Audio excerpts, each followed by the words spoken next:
9 o'clock. Today's date is November the 13th, the year 2019. Roll call, please. Dan Wilkins. John Northrup. Yep. Blake Tresson. Here. Lane Lewis. Here. And President Cox. Yes. All present. Okay, let's all stand for the pledge, please.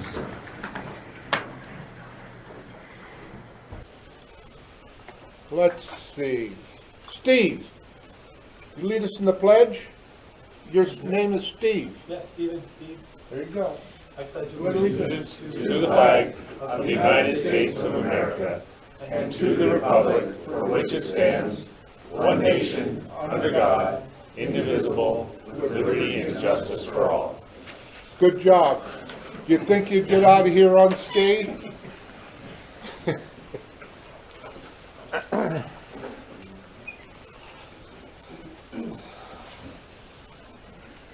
Okay, first item on the agenda, as always, is public comment.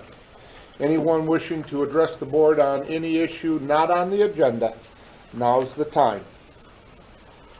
Anyone? Going once, going twice, moving on.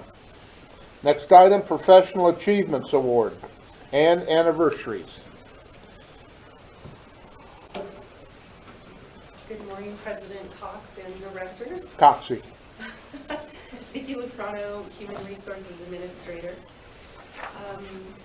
Just wanted to acknowledge some anniversaries, actually 4 anniversaries and significant anniversaries.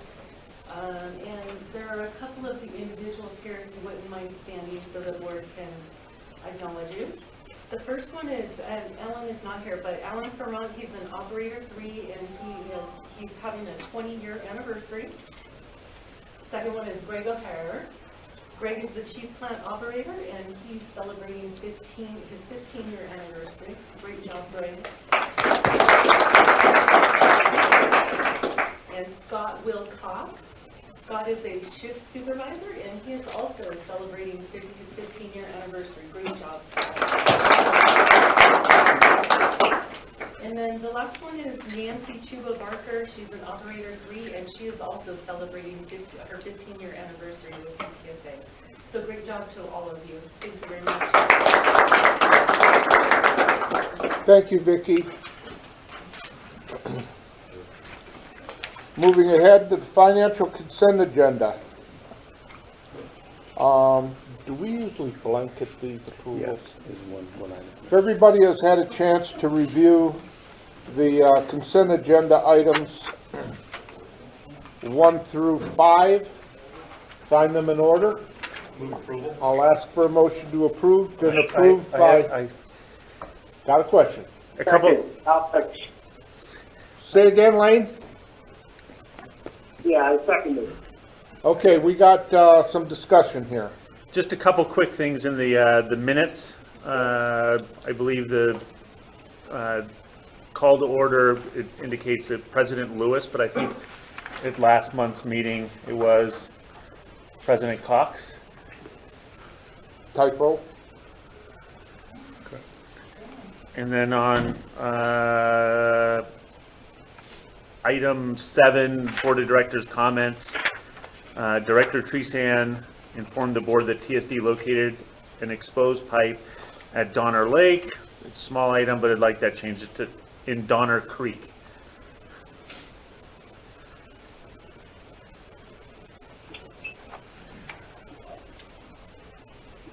Okay, you got that, Rochelle? Got it. Okay, any other additions or alterations? I just amend my motion to adopt the consent calendar As amended. with the minutes as amended as requested by Director Treason. Okay, it's been moved by Wilkins, seconded by Lewis. All in favor? Aye. Aye. Roll. You got somebody participating on the phone, so you've got to do a roll call vote. Okay, Oh, roll call, please. Dan Wilkins. yes. John Northrup. Yes. Blake Tresson. Yes. Lane Lewis. Director Cox. Yes. Financial consent agenda item is entered into the record and will stand as read. Regular agenda items. Presentation of the state revolving fund loan refinancing analysis. Good morning, gentlemen of the board. We have in our presence today Mr. Stephen Gortler. He approached us, LaRue and I, regarding refinancing our SRF loan. And today he provided us with a presentation, which is also in the board packet, on the options available to us. And without further ado, I'll go ahead and give the floor to Mr. Gortler and let him take it from there. Did I catch you by surprise there, Steve? No, I was ready. Okay, I was good. ready. Right on, Ready for man. anything. Thank you very much. Good morning. Should I scroll that, or would I? You can, we all have Yeah, copies of it. I'm just gonna go through the paper copy then, if that's, I can scroll it for you. yeah, maybe that'll be okay. Yeah. I'll do one thing at a time, but, just to quickly introduce myself, Stephen's last name is Gortler. That's right, I did, contact the district, or excuse me, the agency, about a month or so ago, with the idea to consider refinancing the outstanding SRF loan that you've got. I work with a lot of cities and school districts and special districts in the Bay Area generally on a lot of refinancings of outstanding debt. I recently refinanced an SRF loan or SRF loans for a couple of other clients, the city of Petaluma. We did a very large transaction where we refinanced their SRF loan of $70-some-odd million. Also in Novato, we recently refinanced their SRF loan of some $60-odd million. And I'm doing another SRF loan refinancing now in the Central Valley, city of Reedley, and there's a couple of others. It's an area, it's a very sort of obscure little area. SRF loans aren't very high profile, but a lot of borrowers have these loans. Interest rates nowadays have come down to the point where you could actually save money by refinancing the loans. So I've been introducing this concept to people all over the place, and everybody seems to think it's a good idea. If you could save money, then obviously, you know, that's to the good. Just quickly, just a little background, just in case, and you probably read this anyway, but so back in 2004, the agency borrowed about $47 million from the SRF loan program from the state of California. The interest rate on that loan was fixed at the time at 2.6%, which was and is still a good interest rate. Since then, you've been paying down that loan annually. It's down to about $23 million of remaining unpaid loan balance. And the final loan payment, the maturity of the loan, if you will, is in October of 2027. So, 7, 8 years from now, 8 or 9 years from now, whatever that is. So in today's interest rate environment, with rates having come down quite a bit, you can issue new bonds today, pay off your old loan, keep the same term, October of 2027, and today's rate would be somewhere in the range of about 1.4 or 1.5%. As compared to the 2.6% on the old loan. So there's clearly a big, benefit there in terms of the difference between the rates. Although that 1.4 or 1.5% rate doesn't take into account the cost of issuing the bonds. So there's a little bit of a, of a mismatch there. So just in the presentation on the first page, just a little graph showing you the trend in interest rates, the kind of interest rate that applies to this type of refinancing. As you can see, over the last many, many years, rates have gone up and down and up and down. That's the normal, cyclical pattern. Where we are today, we're at a very low level compared to historical levels. In the low threes. This is an index. This isn't really the rate on your bonds, but this is a general market rate. So you can see we're off the lows of 3.1%, but only slightly. And compared to historical rates, we're very much at the lower end of the range. So on the second page there, it's another graph. It shows you on the top, there's the 2.6% rate that you're paying on your existing SRF loan. And then below, that's the rate that you would pay if you were to issue refunding bonds today and pay off the old loan, you would be left with a new bond, and it would have a rate for the 2020 principal payment of 1.01%, for 2021, 22, similarly about 1.01, out to 2027, about 1.25. So you can see each year, the principal maturity for the loan would have a rate that's considerably lower than the rate that you're paying now. So on the page 3, which is really kind of the result of the entire transaction, you can see if you were to issue refunding bonds today at today's interest rates, that you would end up saving roughly $150,000 a year each year from 2020 through 2027, about $1.2 million in total. You know, that's not a fortune. It's not going to change, the people's lives, of course, but it's only a 2.6% rate on the old loan, so the opportunity to save much more is never going to be there. So this is a good result in light of the fact that you're refunding a loan with a relatively low 2.6% rate. And it's a good amount of money. $1 million is not small. On the 4th page, it's quite often the case, as it is in your case, where when you borrow money from the state revolving fund loan program, they require that you set aside a reserve fund, a year's worth of debt service. In the event that you have a inability to pay your debt, you've got a reserve fund set aside to make payments. And so if you wanted to, you could use a portion, all or some of that reserve fund to also pay down some of your debt. And in so doing, you would save more money. So you could take $3 million from your existing reserve fund and use that to pay off a portion of the SRF loan, and that way you'd have to issue $3 million less of new debt today to pay the balance. And if you did that, you would save, the savings go up to about $550,000. That's annual savings. Again, right now you've got $3 million in reserve. You could hang on to that $3 million and use it for operations, use it for capital, or just hold on to it in reserve and use it for future needs. Or you could use it to pay down a portion, some or all of the existing debt. It's your money, so whatever savings you realize by liquidating that reserve, it's not really a result of the refinancing so much, it's just how you deploy your reserve. So on the 5th page, when we do a refinancing of debt in the finance, field, we try to standardize, what's the savings? How do we look at this? Is this a good transaction? Is this a strong transaction? Is this a marginally good transaction, but not that good? And so at the bottom here, it says 5.17%. That's a measure of the present value, the $1.2 million of future savings, discounted back into today's dollars.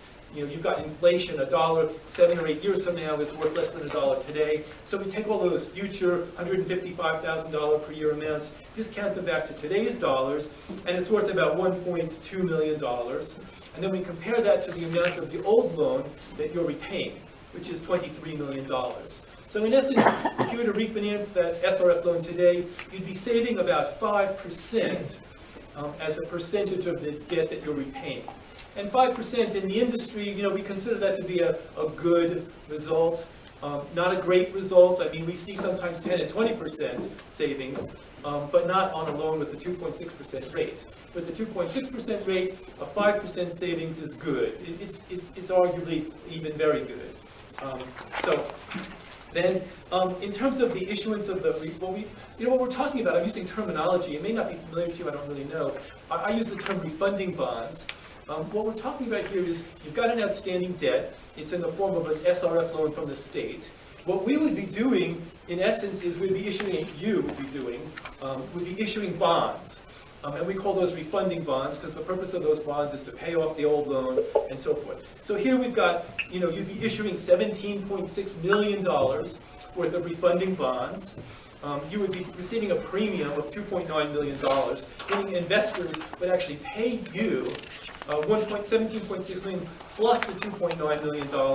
And then if you chose to include the reserve fund, that's another $3 million. So in total, you would be gathering together $23.5 million worth of resources, consisting of refunding bonds, plus the possibility of using your reserve fund, and then paying off the old loan of $23,345,000, which includes a little bit of interest that's accrued since the last payment in October. plus the cost of issuance of $228,000. I should stop and ask if you guys want to ask any questions. That's a lot of terminology, it's a lot of numbers, it's a lot of stuff that you probably haven't really closely looked at in the past. Maybe should go back and restate some of this, or, yes? Go ahead, please. So Steve, appreciate your interest in helping us refinance. You know, to me, 2.6% loan, the SRF is a state loan, it's, you know, it's a really good deal. A couple questions. One, it's hard to believe people are out there ready to basically lend you $20 million and only want 1% return on investment. I'm curious who they are. And two, when I look at the tables you've produced, I'm very confused by the fact that, you know, you've got in these kind of what appear to be apples to apples savings, you know, we've got $23 million in principal that we know we have to pay back, yet you're only showing on the alternative refunding bonds, we're not paying the full principal back, and the savings typically in a refinance is the lower interest rate. So you still have to pay the principal, but now your interest rates go down. And what I'm seeing is, in both scenarios, interest is higher than the current interest. So I'm completely upside down and don't understand Absolutely. how these numbers work. It doesn't make any sense to me at all. Well, first of all, you exactly stated the question very clearly, and that question comes up every day. So let me try and answer you raised two questions. One is, you know, how can you issue bonds at a rate today that's better than the rate you got 10, 15 years ago, whatever it was. So, two reasons why. Number one, back in 2004, when you borrowed from the state, they were giving you a rate of 2.6%, but bear in mind, that was for a 20-year loan, maturing from 2004, which you didn't really start paying it back until years later, until after the project was done. But just the same, it's a 20-year repayment period. So if you borrow money for 20 years, the rate was 2.6%. Here you are today, you know, 12, 13 years into it, so you're really only borrowing money for another 8 years, right? So instead of borrowing a 20-year loan, Right. you're borrowing an 8-year loan. So clearly the 8-year rate, and I don't know what 8-year rates were back in 2004, so I couldn't tell you, but clearly the rate for an 8-year loan is far below the rate for a 20-year loan. So that's a big part of how you save money. The other big part of it is that just the general level of interest rates is much lower today than it was. And in particular, your kind of bond, specifically your kind of bond, which is a wastewater revenue bond that's tax exempt, that is of high quality. Sanitation agencies and cities that issue wastewater revenue bonds, they are viewed as being the most safe and secure types of debts that you can buy in the market, because you have the ability to raise rates, you have an obligation to deliver service both under state law, and also there's the health and safety aspect of service. And so people feel very, very comfortable lending you money at the lowest rates that they can, because it's a safe bet. And then the last thing is, what we do is we do a competitive sale. The way we offer bonds to the market is we do a competitive sale. So we do all this preparation, everything's ready, and then on the sale date, right, we take bids, and we have a certain window. We say between 8 and 8:30 on the morning of such and such, submit your bids. And so we get bids from maybe 5, maybe 10, it depends, investors, people who are in the business of buying and selling bonds. And they know that they are competing against the market and all the other potential investors to buy your bonds. And so they know that if they want to win your bonds, own your bonds, they need to submit a bid that's as competitive as can be within the framework of the general market. So it's not surprising, in light of all of that stuff, that you should be able to refinance your debt at a good rate. That's a sort of a, pardon? That's kind of a, the way the market works. The shorter term, the high quality, the competitive process, and the general favorable market conditions. So that's the sort of the easy, that's the easier answer to your two questions. Your other question is much more difficult for me to answer. I stumble over this question all the time. What you've observed here on page 3 is that you're only paying back $20 million worth of bonds but yet you're paying off $23 million worth of bonds. Right. Right? So, you know, there's a couple of different ways of answering the question. None of them are going to be very satisfying to you, I don't think. But, so, right now we're in a very low interest rate environment, and investors, you know, the kinds of bonds that they like to buy differ between low rate environments and high rate environments, and sort of, you know, you don't know whether rates are going up or down. In a market where you have very low interest rates, investors are much more inclined to buying premium bonds.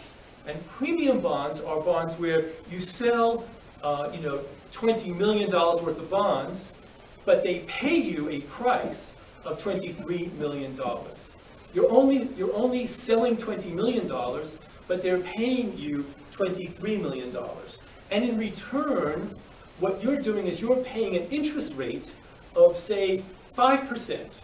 I'm taking an arbitrary number, but you're paying an interest rate of 5% on that $20 million, right? So you're going to repay investors 5% interest on a $20 million bond, but you received $23 million in the sale price of the bonds. So from your perspective, you're paying 5% on $20 million, but you really got $23 million. So you're really paying 5% on 20.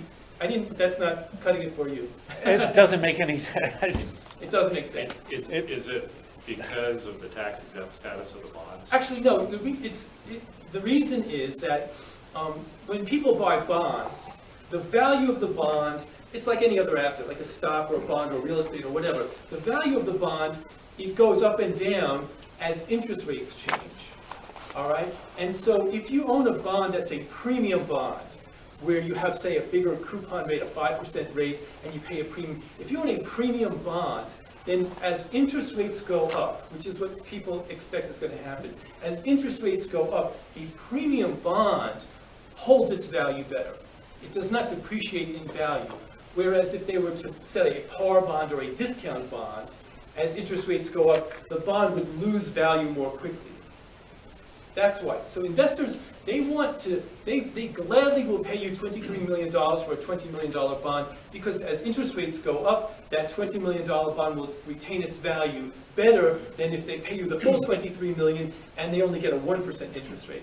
I know that's not a satisfying answer. I've never met a board yet who felt well served by the answer. So I do apologize. I do apologize.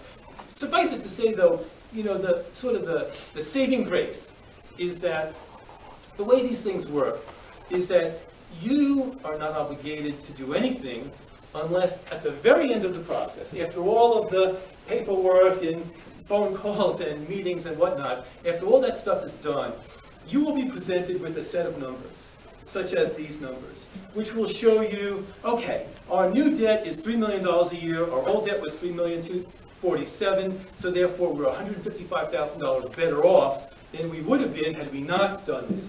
You know, if we don't show you a set of numbers that meet with your satisfaction, then you say, you know, I don't like this result. You know, I don't understand how you got here, but I don't care. I don't like the result, and that's what I care about. Or you might say, I don't entirely understand exactly how you got here, but the numbers look good. It's a lot of savings. Once you issue the refunding bonds, you have locked in your savings. There's no change that goes on. It's once it's fixed and it's firm, and then that's your new payment schedule through final maturity. So you have the comfort of knowing that your costs are less, and so now a lot of boards, I should say also, a lot of boards, they issue bonds on a regular basis. You happen to have you probably issued bonds years ago, but it's been so long. A lot of sanitation agencies and cities that have wastewater treatment plants and so forth, they issue bonds on a regular basis. So they encounter these issues over and over again. So it's a little bit more familiar to them. They get a chance to, you know, to kind of, you know, dig deeper and sort of become more familiar with it. It's unfair in the sense that this is a new issue for you. You haven't really had a chance to sleep on it and so forth. What I would say to you is that, you know, if you decide to sort of go forward with the effort, you know, subject to, you know, things working out, we should probably meet, you know, again, and maybe again after that, and talk through some of the issues. I could provide you with some additional background information. If you're patient enough and interested enough, then you could sort of toy around with the numbers and see how it works. I could show you a bunch of other examples in other agencies and how their bonds worked, and I think eventually you'll feel more comfortable. But I don't blame you for being, you know, sort of Well, it's not. confusing to see, you know, I totally understand the concept of, you know, refinancing at a lower interest rate. And, you know, 1% just seemed, I mean, I've tried to looked at, you know, debt financing, and I've never seen 1%. That seems really, really low, but usually it's a longer term. But then to see the, you know, the high, this kind of switch that goes from, well, it's 1%, but actually we're going to pay you more than you're actually asking for and then charge you a higher percent. The dynamics of that are confusing to me, like you said. Sounds like the bottom line you're saying, though, is the $23 million principal on our existing loan would be paid off. It would be substituted with a $20 million principal on a future loan at a 5% interest rate, but when you net it all out, it works out to be 1%. Right, and I would also say, you know, we could set it up where you had the same amount of principal today, and then refund with the same amount of principal. You know, we could set it up so that it looks exactly the way you probably thought it should work or would work. We could do that, but the interest rate would be quite a bit higher. The cost would be much higher. Investors, if you sell them a premium bond, as I've described for you here, if you sell them a bond that looks like this, they will take a 1% rate. But if you tell them, no, we want it to look like this, because that's more, you know, familiar or whatever, they will say, fine, we'll be happy to buy that bond. That's a 2% bond. You know, we set it up this way in order to generate the greatest amount of savings. I know that doesn't answer your question. It doesn't explain why this is sensible. Believe me, I have tried over and over again over many, many years to address this issue to people's satisfaction. You know, a lot of people in my position, they obscure the issue. They don't really show you this level of detail so that it's clear that what is going on here. You know, and they try and make it simple. And I don't like doing that. I think that's a little bit misleading. I would rather you have legitimate uncertainty and concerns and questions, and then we address those, you know, as best we can, than not share with you, you know, and then at the end of the process, you end up and saying, well, wait a second, this doesn't look like what we discussed. Mike, go ahead. I'm gonna go a little bit simpler than what Blake was asking here, Steve. On page 3, it shows that a debt service savings of $1,256,000. Right. And when you sit back and you have an overall net savings of 5.17%, can I ask you where the estimated cost of issuance, the $228.8, is entered into the equation? Yeah, well, so Is that coming on top after what I'm looking at? It appears that all these figures are present figures, but not counting the cost of issuance. no, the issuance costs are, you issue the refunding bonds. If you were to issue the refunding bonds, from the proceeds of the bonds, you would then pay off the old loan, and you would pay the cost of issuance, the $228,000, and that would be, your outlays. You don't pay out of pocket. It all comes from the proceeds of the bond issue, and then what you're looking at on page 3 is what you're left with after the repayment. That's the repayment of the bond issue. But the cost of the bond issue is paid from the proceeds of the bond issue, and it's kind of part of the use of the proceeds. So what you're looking at as the 5% or as the $1,256,000, that is net of or after all of the costs of issuance have been paid. So It's not. what you're saying is, just so I understand it, is if the cost of issuance were $0, then this savings would be $280,000 higher. It would be approximately, give or take, but yeah, Right. if there were no cost of issuance, then your savings would be another $200,000 or some odd $1,000 higher. That's correct. So the cost of issuance is built, is accounted for in the savings. Right. It's factored into the I see. the refunding bonds. Right. And also on that point, which I might have mentioned, but so you don't incur any cost of issuance unless the transaction is successful. You know, the way the world works, the business works, is that, you know, we can't guarantee that you're going to succeed because interest rates might go up and it might not be to your benefit to do the transaction. So we take that risk. You know, we don't think it's a big risk, but we accept that risk so that if there's no transaction, there's no payment. You don't get invoiced. I thought on there's a rating agency fee, $10,000. Yes, in fact, that's a refundable? that's a good point. So one part of the process of issuing the bonds is to get the bonds rated by a rating agency, and they charge a fee for that. And they, unlike all the rest of the people, they typically insist on getting paid whether the transaction is successful or not. Where do you see that? It's on the next item, tab 2. If you look on, Yeah, it's on the back, it's on the bottom page. It's on Rochelle's And printer. it's a 10,000, I mean, the risk, it sounds like the only risk here is the 10,000 Okay. that you have to pay for a rating agency fee. If it didn't happen, we'd still have the obligation of that payment, is that correct? yes, that is correct. And also, you know, we usually leave the rating for the end of the process, so that if for some reason it doesn't look like the transaction is going to succeed, then we don't complete the rating request, the rating process, and we kind of avoid that possibility by putting it at the end. Usually by the time we get the rating, we're so far into it that we know whether or not it's going to be a successful transaction, that rates have remained favorable. We don't incur that cost early on and then hope, you know, a month later we're still okay for that reason, or partially for that reason. But yes, to your point, as far as the risk that you're incurring, is that there is the possibility, you have to allow for the possibility that you may have to pay them the rating fee if the refinancing is unsuccessful. It is also true, though, however, if interest rates should go up and it should no longer be beneficial to do the transaction, you might choose to wait, you know, a month or 6 months or some period of time, and then interest rates might work to your favor again.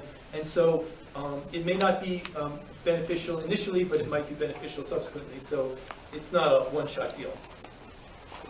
So at this, So TTSA's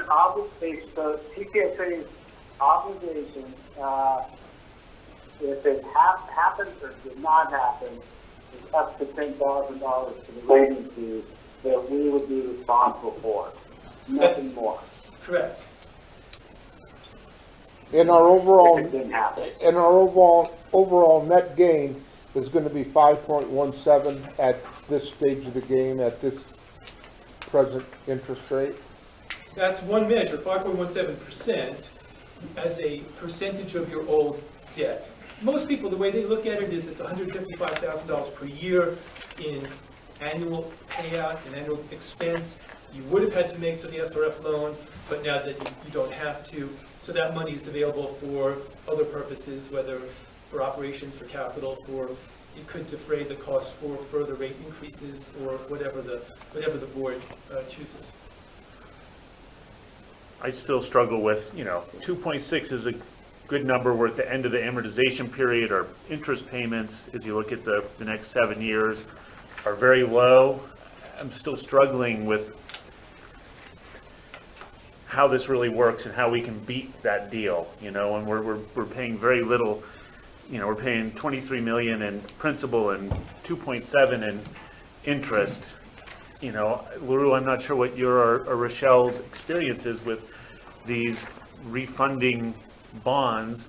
I certainly would want to, you know, talk to the folks at Petaluma Novato, do some more due diligence before I'd be recommending proceeding forward with this. It's just, to me, it just seems like we've got a good deal in it. You know, maybe this does work, but it seems a little bit like, you Well, know, it's this kind of black box of premium Yeah. bonds versus non-premium I bonds. think talking to Petaluma Right. Novato, actually, they had exactly the same Yeah, questions. I so- stumbled and I caused them the same grief that I'm causing you. Right. And they also felt that they were uncomfortable to a degree. Both of them had done bonds before, so they were more familiar with some of these issues, but not everybody has the Right. same familiarity. I could give you all the contact people at Petaluma and Novato. The general manager at Novato Sanitary District is somebody who is very, very knowledgeable. The finance director in Petaluma or the environmental services manager or the public works director, all those people have intimate knowledge of their transactions and can talk to you about this. What we could do is come back next month, I'll have a report with a recommendation from other districts, and then we can maybe provide a better breakdown on how there's the distinction between the principals. How we have like the 23 million here, and then we show a lesser principal. Like you're saying, you're giving more information there where other agencies or other providers will go ahead and give you that little overall picture. But if we can maybe come back with a further definition and clarification on that, would that be a little better? That we can come back with clarification on the numbers as well as past experience? I think so, but what I'm curious about is, I don't think you're misrepresenting what's going on here. I think I don't understand this whole black box issue of premium bonds and why you pay off a $23 million principal, but then agree to only accept a $20 million principal. There's a reason for that in the financial markets that I don't understand, probably never will. And that's okay if at the end of the conversation, effectively what the paperwork shows is, yeah, you used to owe 23 million, now you only owe 20 million, and here's what your payment schedule, and if that's very clear, then from a simplistic standpoint, I'll be able to look at, well, the numbers of what it would have been and then what the new contract is, for lack of a better term. And as long as it works out that way, then I don't know if I need to understand the machinations of the bond market and why it makes sense to them to pay off a $23 million principal and accept only a $20 million note on and give us only a $20 million note. Right. So I think that's probably, there's a question of, I'm not framing it very well, but for me, I don't need to dig into that if there's a point in time where, as a board, we get this final confirmation on how this all works out. So maybe you could maybe you could explain, if we were to move forward, what the process looks like and what involvement we as a board will or will not have, or the LaRue will or will not have. All right. Well, I think, you're both right. You're both right. I mean, I agree with both of you. There is a sort of a bottom line nature to the work that you do, and at the end of the day, the most important thing is what's the result. But at the same time, nobody likes to, sort of take a leap of faith on something that is important and, big numbers and so forth. Knowing that the result is some comfort, but not necessarily, it doesn't mean that you don't have valid concerns. I would also simply say that that I would happily have the clients at Petaluma and Novato reach out to you, either through the general manager or individually to you, and I know they would be glad to do so, and you can discuss it with them, and you have your private conversation with them. I don't need to be in the room, so to speak, and they may or may not be able to answer your questions, but they certainly are in a very, very good position to speak to whether or not they thought this was a good idea. In terms of the process, which is, I thank you, that's a good question. The process is a very standardized process. All of these transactions, they work exactly the same way. So the first thing that we would do if we were to commence the process would be to draft documents. There are a couple of key documents that we draft that form the basis of the transaction. And we would spend probably between 2 and 3 weeks, myself and the others who are involved, drafting these documents. And then we would schedule a meeting here with you, or whomever was available and interested, sit down with you and walk you through all of the documents. And these are the documents that describe everything there is to know about you, about your bonds, about the purpose of this bond issue, about the operations of the wastewater treatment plant, and so forth. This is all of the information that investors the people who might buy your bonds, that they need to know in order to evaluate whether or not they want to buy your bonds. And it's also all of the documents that stipulate the rules and regulations, the procedures and so forth pertaining to the bonds themselves, the legal documents that govern, for example, what is the security that you're offering to repay your bonds, which is the same as the security in your SRF loan. You make a pledge in a contract, in a document, that your net wastewater revenues, similarly to the SRF loan, those revenues are now pledged to repay the bonds. And you also, just like in the SRF loan, you make a pledge that you'll maintain your rates at a level sufficient to generate enough revenue and so forth. So a few weeks from now, we'll come back, myself and a group of others, and we'll sit down with you and we'll walk you through all of the documents. And if you're satisfied that those documents accurately reflect the transaction and the agency and the bond issue, then at that point we would take those documents and we would submit them to the rating agency and ask them to review the bonds and assign a rating to the bonds. And they would come back to us a few weeks later and they would tell us, here's the rating on your bonds. And I anticipate that it's likely that the rating will be a very high rating as these things go, without getting into the details. A very strong credit rating, meaning the ability to repay the debt is very high. At that point, you'll have all of your documents, you'll have your rating, and then at that point, as the schedule was originally envisioned, you have a meeting scheduled on January 8th, I believe. And what we would do is then we would come back to you on January 8th, and we would ask you to then approve the transaction, the documents, the rating, all of the interest rate assumptions would be very current, up to date as of the 8th, and you would say, yes, that looks like a good transaction, we approve of that transaction. You would pass a resolution authorizing the sale and issuance of the bonds, and then right after that meeting, like the next day, we would then market the bonds to investors. And that takes about 10 days. We would share the documents and the rating with all of the potential investors, which are many, many of them, share all that information with them, and give them, usually it takes about a week or 10 days for them to evaluate all this information, ask all their questions, and so forth, and then they sort of are ready to submit their bids. And then we would have a date, I believe we originally said January 22nd, if I remember correctly, just in thinking through the calendar. On January 22nd, we would accept bids at 8 o'clock in the morning, the 22nd. All of those parties who are interested would submit their bids. So then we get all the bids in, and then we would show you all the bids, either the general manager or the board or whomever is involved in this. We would show you all the bids. We would show you what are the savings that result from those bids, and then you would either accept or reject the winning bid, the best bid, the lowest rate. And if you accept that, then you would sign a document which would obligate you to complete the transaction.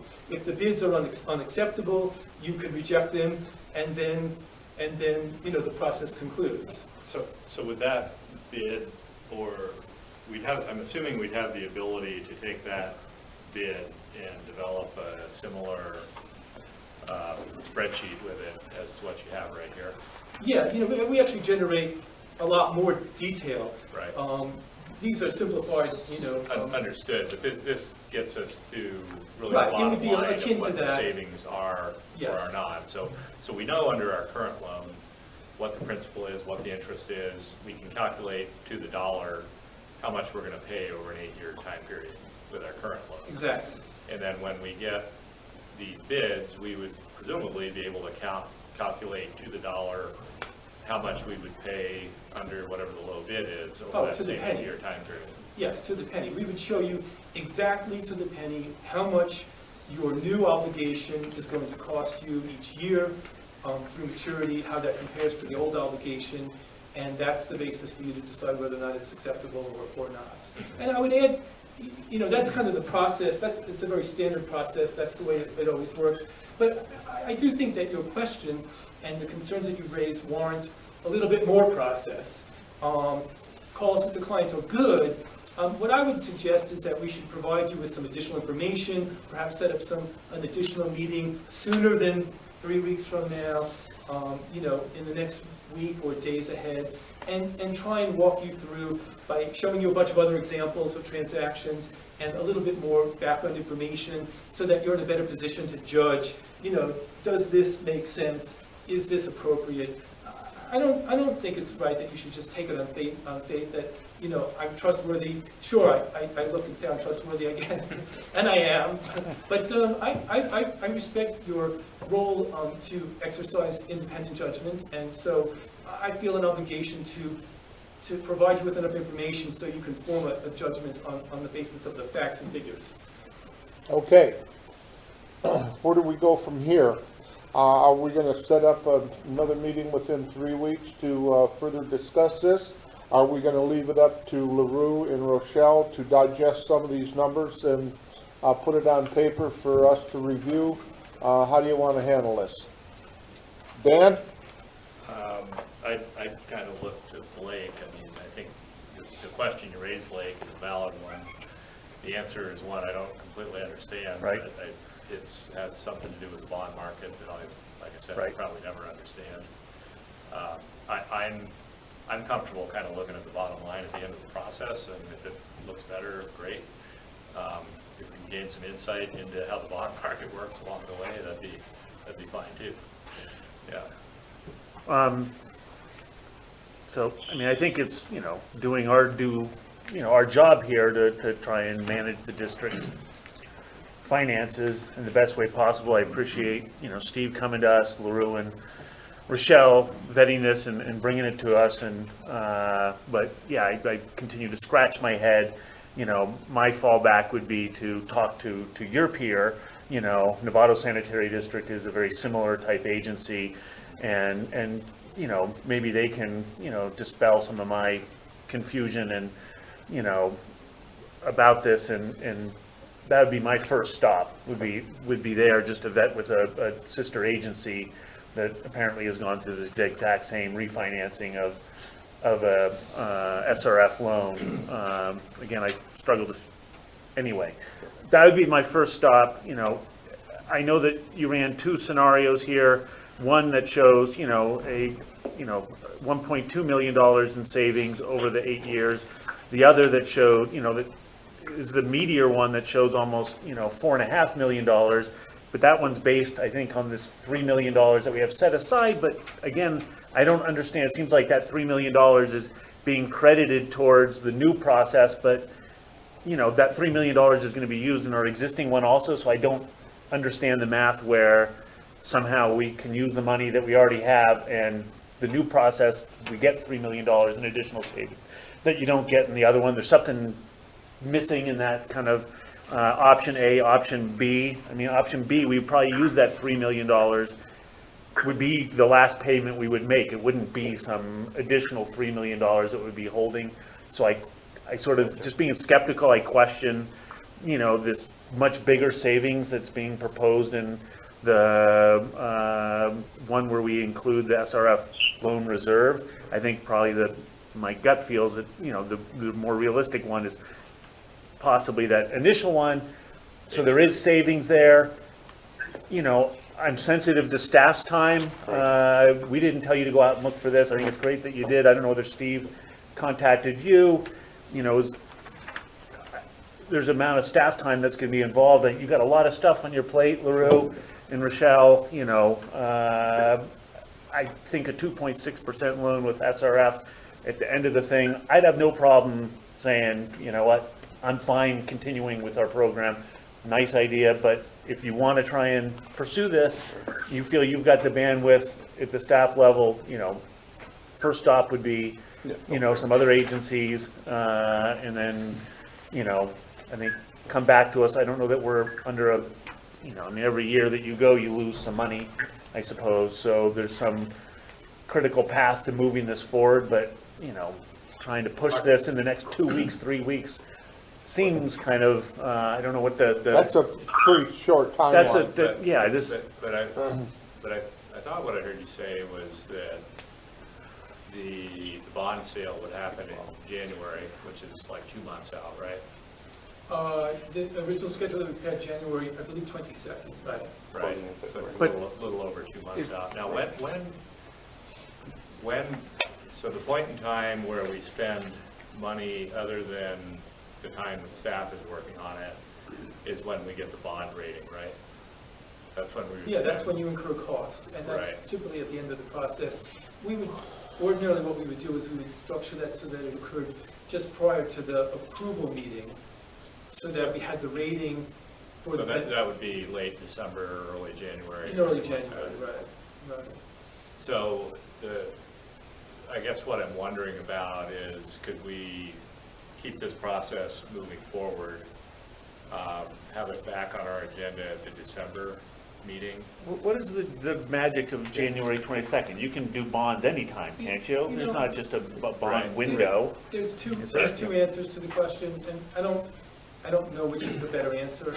On the one hand, any time is a good time, you know, although you're right, I mean, the longer you wait, the more you're incurring interest on the old loan, Right. the less savings you'll have. So in that respect, there's a little bit of cost of time, but it's sort of fungible.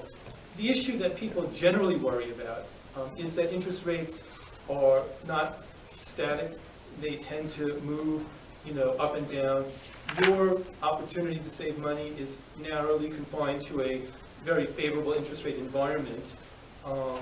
It's possible that rates may stay the same, they may go up, they may go down. I can't give you any insight into that. But people generally, they look at the market and they say, okay, the market's in our favor, let's take advantage of it. You know, the next move may be against us, so, you know, let's, you know, take advantage of it. Go ahead, Dave. I got a question too after you're finished here. So when we were approached, we went through this and we viewed this as an opportunity to go ahead and save the agency some money in the long run. We did look at those two tables regarding including the SRF loan reserve or not, because there's a difference of about $3.2 million there. So when you see those numbers rolled in, I think excluding is really the way to go, because what you're doing is you're having that unrestricted $3 million sitting out there that we would be tying back into the bond, and the only benefit over 7 years is $200,000. So, yeah, I just want to make sure I'm understanding Sure. that page 3 versus page 4, which is what you were just touching on. Right, so if you're looking at page 3, and please correct me if I'm wrong, we touched base on this earlier. You have an overall savings towards the end. I'm looking at the annual, and I'm looking at the bottom line, what you can save over the time period. When you have 1.25 million there, we still have our $3 million in the reserve, Right. right? So when you add the $3 million to that, now we're just rounding numbers. You're kind of basically getting- paying it down. You're paying it down, yeah. Right. So you're coming up with about 4.256. So that, on page 3, that's the scenario where you're taking, you're not utilizing our current reserve, and we're just keeping it so we can spend it anytime we want to. Right. But if you were to roll that into it, let's just play this out, take the 1.2 million, add 3 million now to it, it comes out to 4.256 million, give or take. Right, so you pay down your principal $3 million, Correct. so then your debt service that you're paying off is 4.4 million less, but you're 3 million out of pocket. Out of pocket. So if you subtract the 3 million from that, then your net is like 1.45.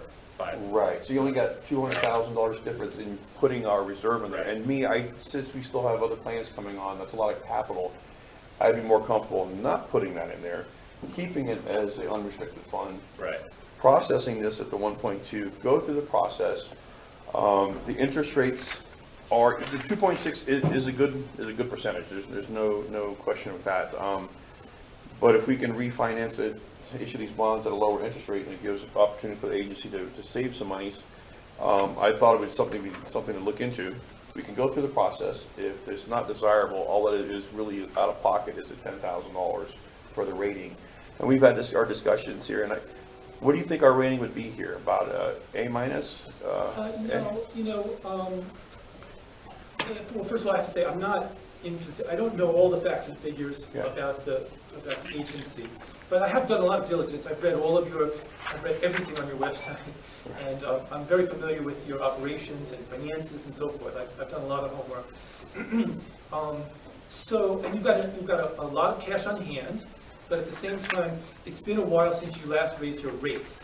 And so your revenues have been remarkably stable, but your expenses are starting to go up a little bit.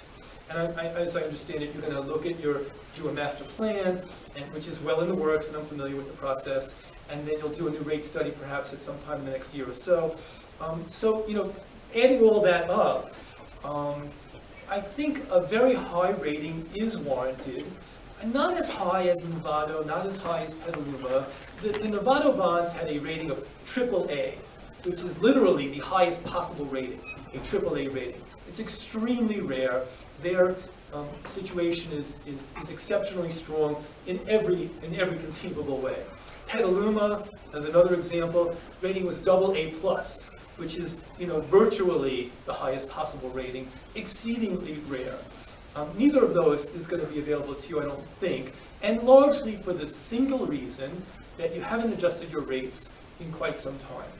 And that's not to say you're not going to adjust your rates. You've got a lot of cash on hand, so you haven't needed to raise your rates. You can easily meet your obligations from the revenue that you're generating. But the investors and the rating agencies, they look at the best practices of a sanitation agency as periodic, small adjustments to the rates in line with rising expenses. That's kind of the model that they're most comfortable with. Now, you have a lot of cash on hand, and that mitigates the need for rate increases.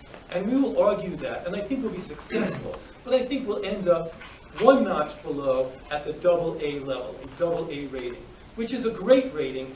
95% of the bonds comparable to the bonds that we're talking about are rated at AA or lower. So you'll be in the highest rating category, not as high as some of the others perhaps that have exceptionally strong track records, but still high enough to get a lot of interest among investors and the rates, the corresponding interest rates. So the idea was to bring it to the board, show that there's an opportunity for the agency to have a savings annually.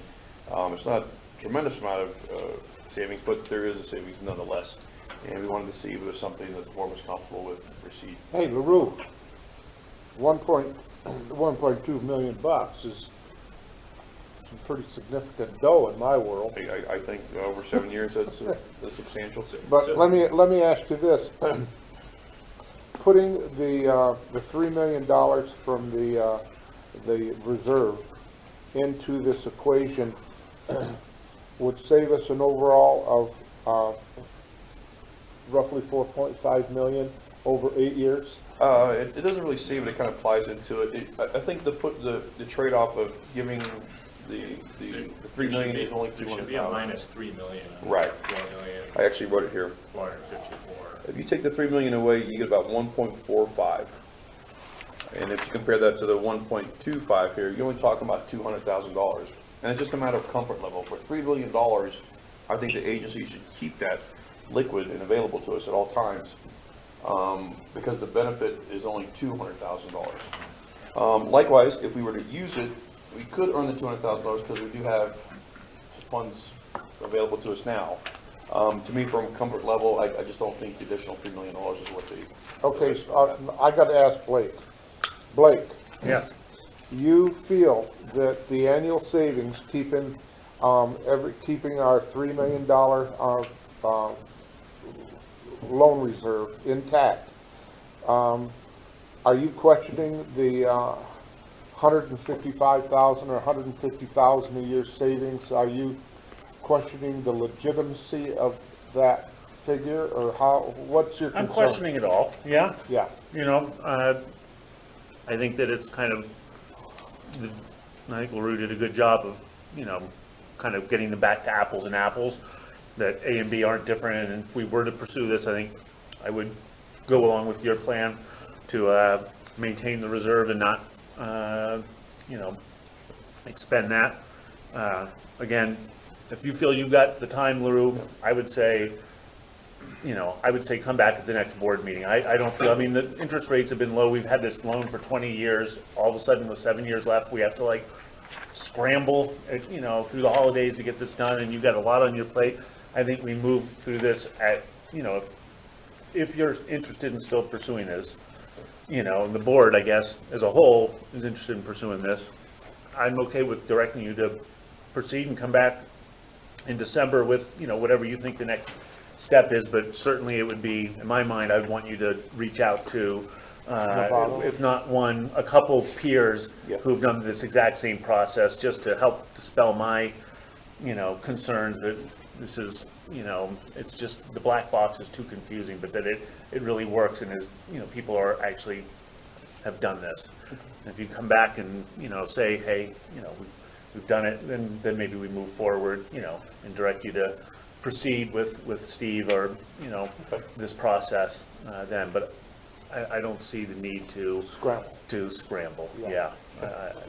So, Johnny, Yeah, what do you think? I traded corporate bonds for almost 7 years, corporates and convertibles, and worked with the money from the muni bonds, and the bigger commissions were in muni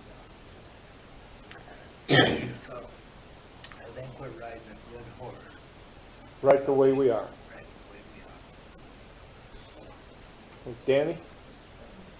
I think if we have an opportunity to save 150 grand a year, we ought to explore it. That's exactly right. Now, LaRue, it's all about you and your time. Hey, what about me? Oh, hey, Lane. What about you, Lane? Geez. You know, I've been involved in the bond financing business 10, 15 years ago, and and I'm looking at this. Our only risk here is the time that the staff taking it, and a absolute $10,000 cost, which is less than 0.01% of the total savings. I think anytime you look at it, a savings of 1.2 to 1.4 for TCSA, we're obligated, our fiduciary responsibility to the public, we need to take a look at it. And I think it's, but you need to have further clarity. But one, I don't think there's a risk as far as whoever bids on this. The financial terms and everything go on, and liabilities go on to that institution, not us on the retaining. So, but I do feel that you need to place these more confirmation, and let's get it done, and let's bring it back to the next board meeting and take a vote on it. Okay, I like that. Lane. So what's happening is we've kind of gone into item 2, because item 1 was Yep. really the presentation. The discussion rolled into item 2. Yep, So the original action on item 2 is to provide approval to proceed with this loan, but the direction now is to come back with some additional information. So we Right. need to have a comment on that. So okay, final Lou, comment. Can I just make a recommendation, just in terms of initial steps? I'm here in the sense of the board. Early steps you ought to take, and you should consider for December, would be, if you want to go down this path, would be to retain Mr. Gertler's firm. You need to have a contract with him. Early, also assistance with Bond and Disclosure Council, and we should get Bond and Disclosure Council retained early. And then thirdly, because you've not issued debt in a while, there's a new state law that requires you to have a debt policy, and that ought to be something you do at the front end. We could, between now and the December meeting, there's several samples out there, we could propose a debt policy for the board that is supposed to provide guidance to staff and the board on your policies and procedures for issuing of debt, and we could bring those 3 things to the board at the December meeting, along with further discussion about whether or not to proceed. None of those 3 steps obligates you to do the financing. They're just essential preliminary steps. Kind of get the team assembled, and then you can work with the team. And then the second thing I just want to add, if it's any comfort, I've got a city client that's going through the identical thing right now. They've got low interest rate SRF loan for I forget if it's sewer or water. And they're going to the identical thing with refunding bonds to shave a little, save about a point off their interest rate, but it does translate to a little money. Okay, with that being said, any closing comments there, Dan? No, it sounds like, just, I'm clear, it sounds like we would continue moving forward, check in at the December board meeting, and hopefully confirm at that point, confirm or not at that point, I got a comment. that we're gonna move forward. I'll get to you, Lane. Okay, John? And meanwhile, we are, but, and so I wanted to comment on this, because, Blake was saying, I think, we don't need to rush this. I agree we don't need to rush it, but I think if we're I think we need to keep moving forward if we're gonna pursue it, because, you know, this volatility in the interest, this question mark of the interest rate market and the ability to realize the savings could change, and it's outside of all of our control. Sure. So that's one reason I think if we're gonna decide we're not gonna do it, we should decide we're not gonna do it now. If we're gonna decide we're gonna keep looking at it, then we should be maintaining forward momentum. Well, it sounded like, And I think we've got a plan to accomplish Yeah. that, I think is what I heard, so I just wanted to confirm that. Okay, John, I think we need more information, so there's no hurry, okay. because Lane, Keep the process going. Don't forget when that, this whole bond issue, when we did it, 12 years ago was, to refinance the construction of the plant and to raise the MGD level of the, processing. And we felt that 20 years was the time, before we, readdressed, the plant again. And at this time, we still got 40 something million in the bank, and if we can save the district the money, let's do it. But the apprehension here is to hold back a little, get a little bit more information, and then we'll move forward. okay. Final comment there, Blake? well, I would just, I thought Dick's plan was good, and I think that's I don't know that we have to make a motion No. to do that, but I think that's the direction to staff, is to come back with, debt policy, potential contract with Steve's firm, a contract with a bond and Bond and Disclosure Council. Bond and Typically the Disclosure same Council, firm does both. that sounds good, and of course, I think, have some feedback for us on your communications with some other agencies that have gone through this as well, and I think, that seems to me a good track, and if we're able to take action on those in December, we're moving at a good pace. you need to remember that Petaluma and those towns keep growing their population. We're not growing that fast up You don't live in Truckee. Have you looked around, John? There's a lot of growth. That's for sure. So Stephen, what sort of different information would you be able to provide at the next board meeting? Is that something you could be able to return to? Oh, definitely. Okay. What I think I would do is to prepare what I normally do, is to prepare a memo and summarize for you, the issues that you've raised, try and address the issues as best I can, send that to you for distribution, and that would address some of the questions that you've raised. I'll provide you with the contact information for the other agencies. You mentioned the idea of contracts. I mean, that's fine. Ordinarily, we would present our contracts at the time of the approval of the bond issue, say, in January. We usually don't submit those for approval until the end of the process, but that's just because we usually only appear before the board once. But we could do so in December if that's the preference.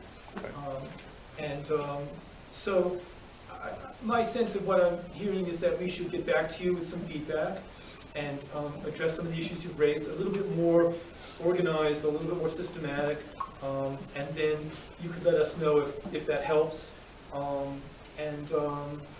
I guess the one thing I would say, in order to keep the process moving forward without making huge imposition on the board or on staff, we would begin the preparation of some of the documents. That's a time-consuming process, and if we don't start, then it puts us back. So I would say we're not going to charge you for that unless you ultimately decide to go forward. But if we don't start, then it's hard to make up time later on that kind of thing. I understand. So the direction would, when you say we're moving forward, then we would proceed with all the document preparation, except the getting the rating agency fee. Correct. That we will hold over to the very end so that we don't impose you with a bill that you may choose not to, Right. to need to pay. So we'll move forward with the direction for the board and comments from Dick, but you'll proceed with getting the documentation together, just stopping prior to getting the rating. That way, that should the agency decide not to move forward, that we haven't accrued any funds at that point, any fees at that point. Right, and I'll follow up with a memo. I'll address the points that you've raised with regards to the selection of the other members of the financing team, who and why and how much and so forth, and what their credentials are.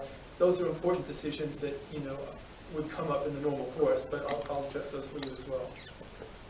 Okay, Lane, any final comments? No, We're moving forward in a direction that you feel is appropriate? yes. Okay, there's no further discussion on this agenda item. Anyone? Last call. Okay, this agenda item's closed. Thank you very much, Steve. Thank you. You've been a great help. Thank you. Okay, moving on the agenda, let's talk about changing the date and time of our regular board meetings every month. Yeah, so a few months back, the topic was brought up for discussion. The board of directors had some discussion about it, and the direction was to bring it back towards the end of the year. So we're bringing it back. During that time, staff and I have had some discussions about post voting as well. We as an aide from staff standpoint would prefer the date be moved to 1 week, because often based on the time we have to prep packets and the day of the meeting and completing financials, 2 days is very tough on staff. It doesn't allow us to go through as diligently. And for instance, for the end of the fiscal year, we had 3 days for a whole year's worth of financial preparation. So from the staff standpoint, and manager standpoint, or at least my standpoint, we would prefer that the board meetings be moved back 1 week. As to what day, I don't think we really have a preference, but I wanted to give your input on it because there was some discussion months ago about that. I think there's quite a variety of different board of directors here with different preferred dates. Okay, I'm gonna chime in first here. My board meetings at SQUA is the last Tuesday of the month. It would really be a convenience for me at this stage in my life to have our board meetings here at TTSA move to the last Wednesday of the month.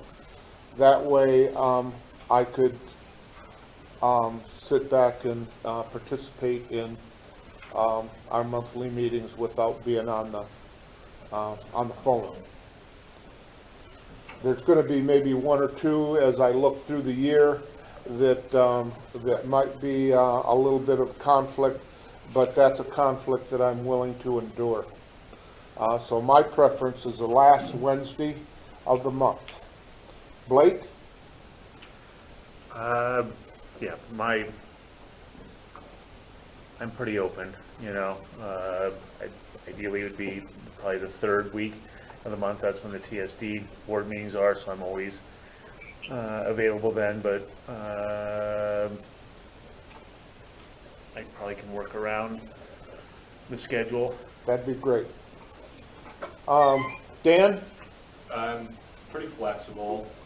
A Thursday or a Tuesday works better for me than a Wednesday does. So the week isn't, like if we were going to go to the fourth week of the month, but if we were able to do a Thursday meeting day instead of a Wednesday meeting day. Okay, you're saying change. Because Tuesday doesn't work for you, right? That's when you're. Well, see, as long as within a couple of days, I'm flexible. If you wanted to call it on the last Thursday, that could work for me as well. There would be conflict in a few months throughout the year, but I'd be willing to work around it. What do you think, Johnny? I can't afford to fly up here twice a month. So I might be able to, I can still run a phone. Okay, And then once that's in an a option. while- And then once in a while, if our Alpine Springs is every second Friday of the month. So if it was on, say, the 8th, then if the other meeting was a week later, at the end, or close, then I could do it here first. Yeah. But otherwise, I'd have to do it By phone. phone, yeah, which is fine. Okay, if you have no problem with doing it by phone, that works as well. So the question is, at this stage of the game, I'm sorry. Well, wait a second. I'm almost there, Lane. I'm almost there, Lane. Huh? Just give me one little second here, Bubba. Dan, you're talking about a Thursday, correct? If we're gonna be changing the date, I wouldn't have asked to change the date, but if we're going to be, I would ask that we consider a Thursday as opposed to a Wednesday, Okay, Lane, whichever week it might be. where you at? Well, I figure, okay, I'm on, but you know what, I mean, I prefer to keep the way it is, but if we're gonna change, give us, let's do the change, give us 2 to 3 months, because I've already organized my schedule to be at both, my meeting and the PD meeting, which ours is the second Tuesday of every month. And, you know, I would have to come back twice, which I don't mind doing, but let's give, I mean, because both council and, the rest of us, we all have to reorganize our schedules.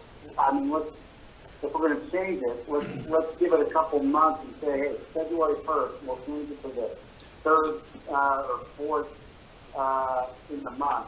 It doesn't make it, my big thing is during the, winter months is my big problem. During the other 8 months out of the year, I have no problem. Yeah. Whatever the date is.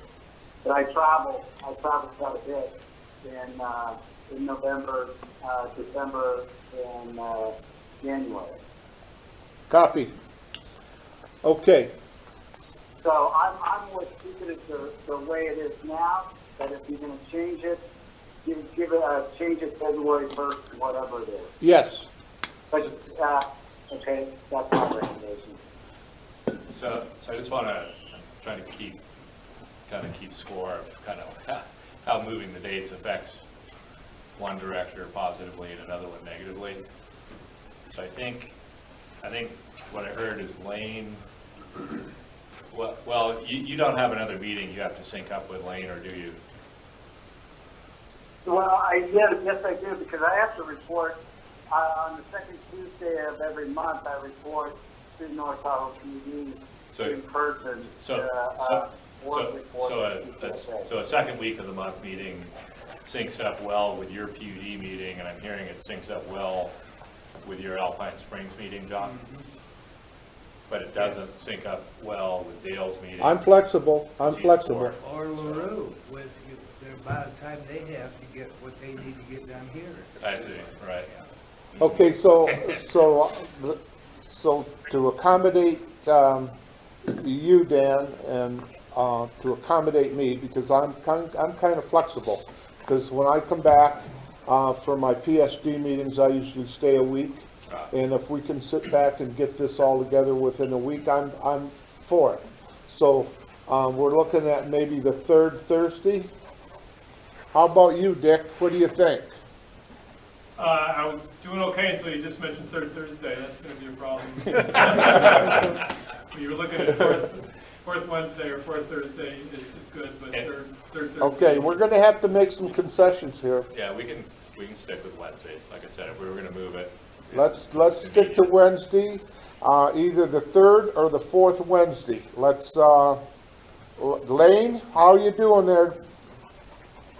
Oh, man, I'm going with the third, did you say 3rd Wednesday? Yes, keeping it on a Wednesday. Okay, Keeping it on a Wednesday to keep it straight. I'll make that concession and go to the 3rd Wednesday.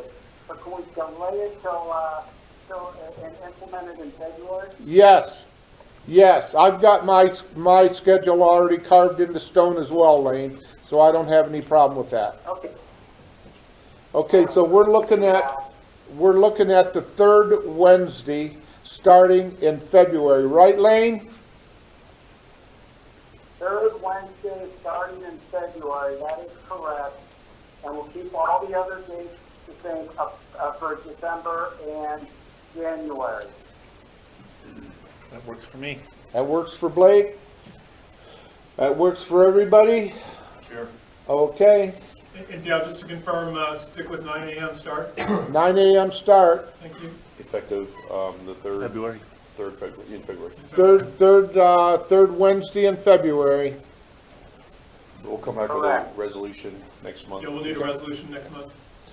Okay, anything else, any further discussion? Everybody satisfied? Sure. Okay. Thank you, John. No, Lane, don't be difficult. I could go, I'm going along with the flow. All right, sounds good. All right, we're moving on. Let's talk about the department reports. What's up, Mike? Did we meet waste discharge requirements? Yes, we did, sir. Did we keep the poop in the pipe? We did. That's all. Sit down. Does that Ring a bell? ring a bell? Good morning, President Cox, Board of Directors. The Operations Department report for October. All waste discharge That was requirements were met. I knew. We did keep the poop in the pipe. The Operations Departments were in the process of cleaning digester 31, which should be wrapping up on the main bulk of that today and getting rid of the rental equipment that we had to be able to clean that digester. We participated in the Big Truck Day and Truckee River Days. Preparation for chlorine scrubber repair project, which has actually been completed and is back in service now. Overall, plant performed well for the month. Laboratory report, staff performed necessary laboratory testing for WDR requirements and operational needs. Work orders completed this month 3, pending 6. Plant data, you can see that the influent flows for the month are, the average flows are 2.93, pretty low for this time due to the dry weather. Max flow was 4.7, and you can also see that we met all the monthly discharge requirements here below. If you have any questions, we also have the new the photos on the back. Did anybody have any questions on any of the information on the operations department report? Nope, looks good. Digester cleaning went well? It is going well, yes. Okay. What do you guys do with? A learning curve, but because we tried some different processes than we tried in the past for rental equipment for dewatering of the inorganic material that we're pulling out of the bottom of the digester. Does that go to Lockwood It is eventually? on Lockwood. Okay. Any other questions for Mike? Nope, thank you. Okay, thanks, Mike. Thank you.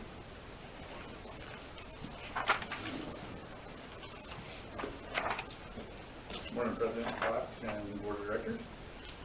We responded to a handful of dig alerts along TRI corridor for the month of October. With the end of digging season, it's slowed down drastically. Assisted with the roof repair replacement project, participated in workshops for the Headworks bar screen, master plan workshops. We provided support services out on the Squaw siphon project with the startup of the new mag meter and observing the work done on the TRI, what affected the TRI. Assisted operations with the digester cleaning. Moving on to the maintenance projects, we did successfully negotiate the purchase of the variable frequency drive for the multi-purpose pump station. So that has been ordered and is expected to be here by the end of the month. We completed work at the Pond A for the drainage ditch after many years of silt impact and the vegetation. We went in there and grubbed that out and got a good flow line with the assistance of engineering and their survey work. The Camus hydronic heating boiler installation and startup is complete. During that startup, we did find that we had a ruptured expansion tank, so that was ordered and has arrived last week. But the commissioning of the boiler is done and the initial startup is done. Is that for digester heating or building That's plant for heating? building heating. Okay. Yeah, actually heats this portion of the administration building. Secondary 3, we've had some issues with the scrapers dragging the floor, so we had worked with engineering. They had a Vivo field engineer stop by. We worked with them to troubleshoot that and have a path forward for rebalancing the superstructure.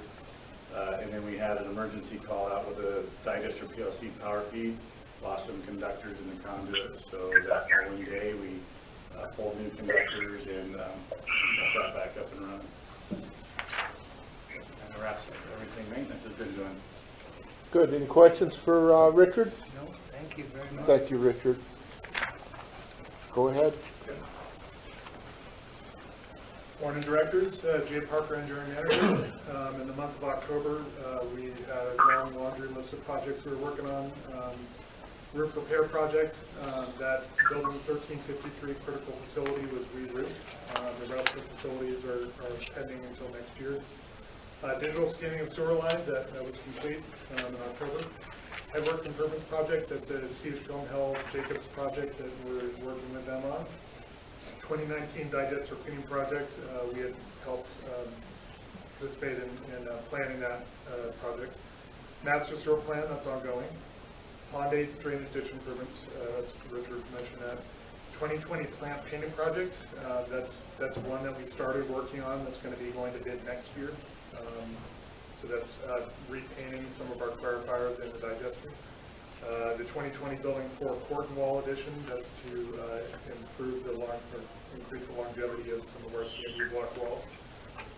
And then the clarifier launder project cover, where we're going to be purchasing launder covers for installation by our own staff for one of our clarifiers to help reduce algae and see if we can reduce our needs to scrub launders. And then in terms of coordination with other districts, we've been working with Squaw Valley closely on the Squaw Valley Siphon project. That's wrapping up. That has went well. Work orders complete, engineering 0 and 0, because engineering pretty much works without work orders. We have projects more instead of kind of tasks. On that Squaw Valley project, I'm assuming we're charging them for the time we're spending on the job. Oh, give me a break. No, we're not. Okay. And I would only assume that we did cut the final check to Cruz for 136 large, and that's pretty much finalizing our $2 million expense on this project, which I'm hoping that the TTSA management can sit back and reach a satisfactory and fair reimbursement to Squaw Valley for the $2 million we spent. Hold on, Lane. On TTSA's worn out siphon project that we inherited. So I'd like to get a report on the amount of time we spent on that project, how much we might be needing to bill Squaw Valley. Okay. Okay. All right. So getting back to... Hey, I got a question for Jay. Yes. Jay, what is that, on your digital scanning of the sewer line, you got a picture of the camera with a manhole and a tennis court. Is that our manhole? Yes, it's manhole 25, and it sits, do you know where the river run condos are across from the River Ranch Inn? Okay. Within There's those a manhole in that tennis court, huh? Yeah, we have our TRI pipeline runs underneath the tennis court. With a manhole and a tennis Just court. wondered. I never knew that. Yes. Yeah. Okay. Okay. So, and then safety, we completed 15 safety work orders this month, pending 12. Any questions? We had some photos, the roof repair, digital scanning, and squat. Thank you. Thanks, Jay. Okay, well, What's up, Bob? Good morning, members of the board. The IT department has completed the following projects in the month of October. The request for upgrades and replacement of all admin staff computers, desktops, and laptops has been fulfilled, it's finished. Our new data storage server is online and fully operational. The capacity of the server will be enough for the next 5 years at least.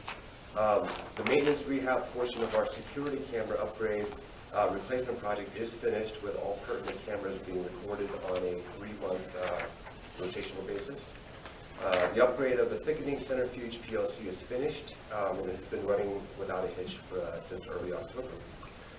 As for ongoing projects with coordination with other departments, we have been developing further features and improvements for our connection, permitting, web portal, integrating data input, validation, and reporting between both billing and accounting.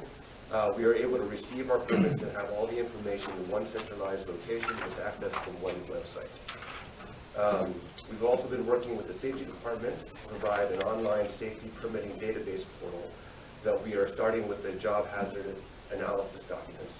This web portal will benefit the agency with compliance, ease of generation, and reporting and paper usage reduction.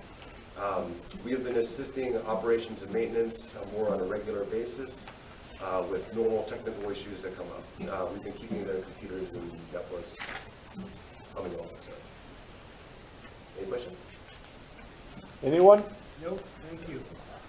Thanks, Bob. You're welcome.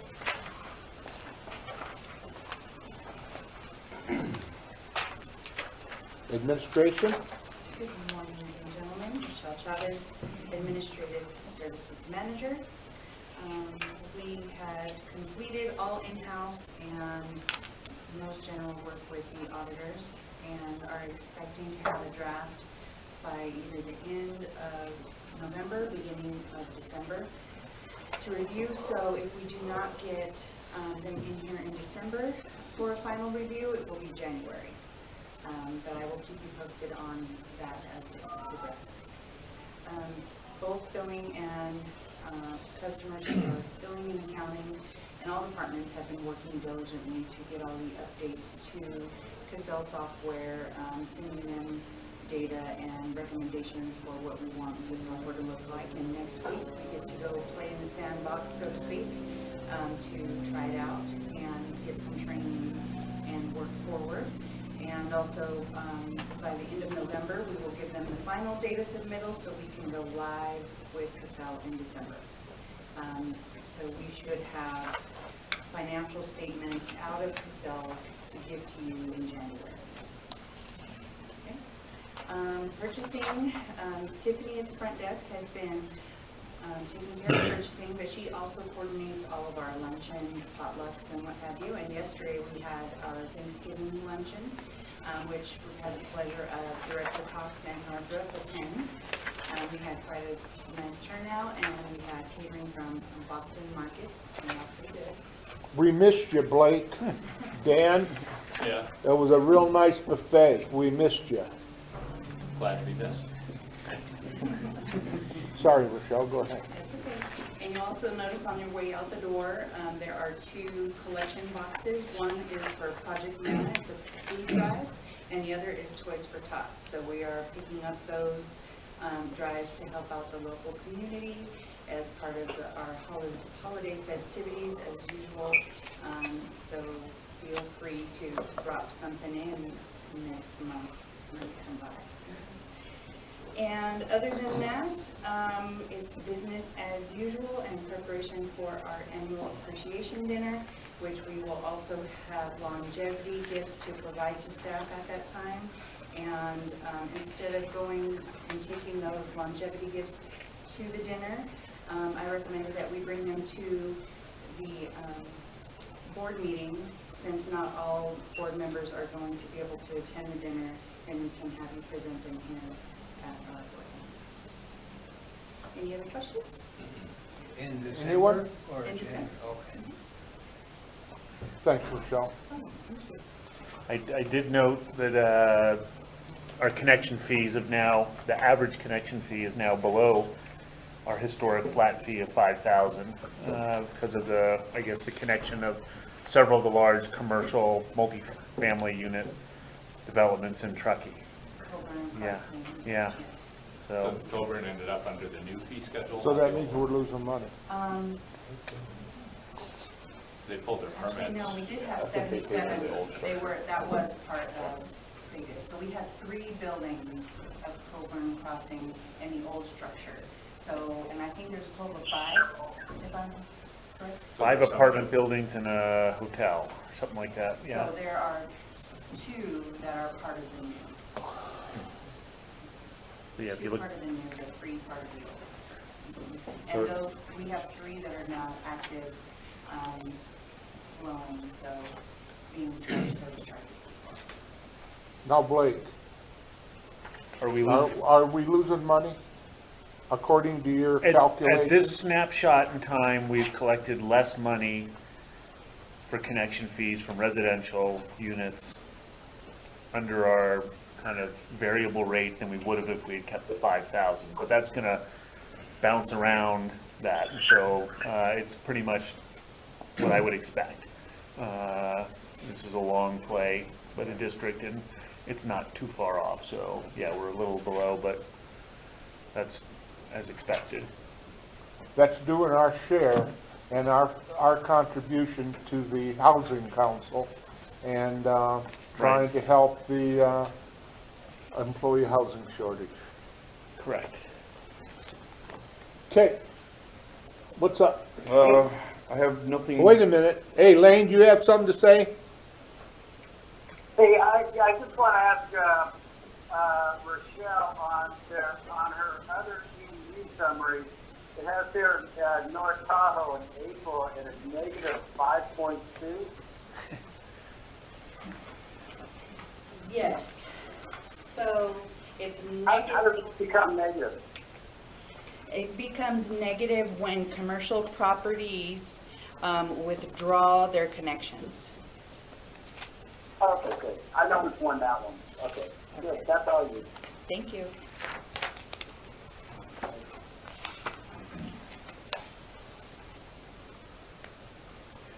Go ahead. I have nothing to add, other than the fact that, we'll point out that there's signed change orders 1 and 3, and that, we're gonna be getting a lot of these programs coming in online within around the same time period, so it's gonna be, an exciting period for the agency and interesting, trying to get them all to work together. But other than that, listed the big highlights for the general manager's report, and I have nothing else to add. Any questions for LaRue? Director Blake. A couple things. One, at the last TSD board meeting, the board had a brief ceremony honoring Oz, who passed away in March. I know some of the other board members here, as well as staff, had interactions with Oz Butterfield. So there's now a plaque at the entrance to TSD in his honor, and so if you get a chance, stop by and see it. It's a nice thing. Right. Two, I sit on I participate in a collections work group through CASA, and as part of their, I think, bi-monthly distribution of information, they shared with us the results of a spill that happened this spring down in San Diego. And a rather small agency in San Diego has ended up being fined, $250,000 for a spill that was occurred, and that's just a good reminder that these things happen. We're lucky in our area, but we're not lucky. It's it's hard work on all our parts, and we shouldn't take it for granted.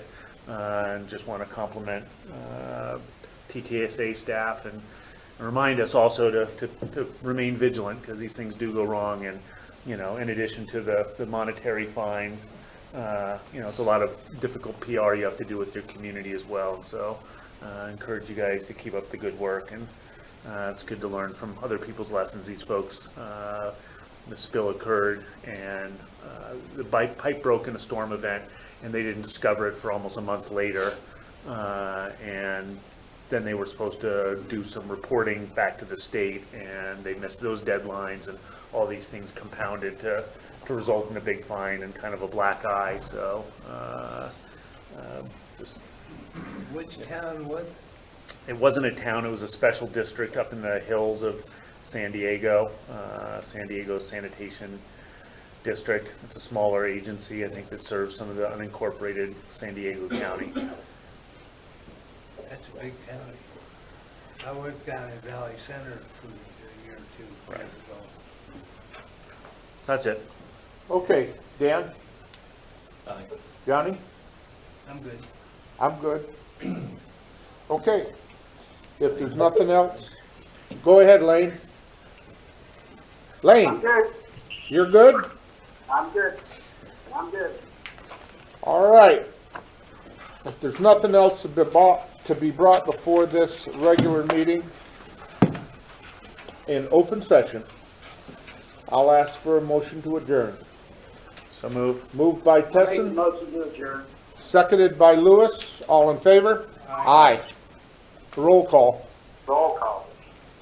Dan Wilkins, Yes. John Northrup, Yes. Blake Trisson, Yes. Lane Lewis, Yes. Director Cox. Yes. This meeting is adjourned to closed session. Tesson, Roll call. Yes. Wilkins, Yes. Northrup, Yes. Cox, yes. Back in open session. Lane? Lane, Yes. Counselor? I'll make, Nothing to report. Nothing to Closed report. session. We're not gonna report, what we just went over. No, that's in- direction of in staff closed to session? come back at next meeting. Okay, if there are no other issues to be brought before this November the 13th, the year 2019 meeting, I'll ask for a motion to adjourn. So moved. I'll Then make the move, motion to adjourn. okay, we have a motion and a second. Roll call, please. Tesson, Yes. Cox, yes. Wilkins. Yes. Northrup, Yes. Lewis. Yes. Meeting adjourned.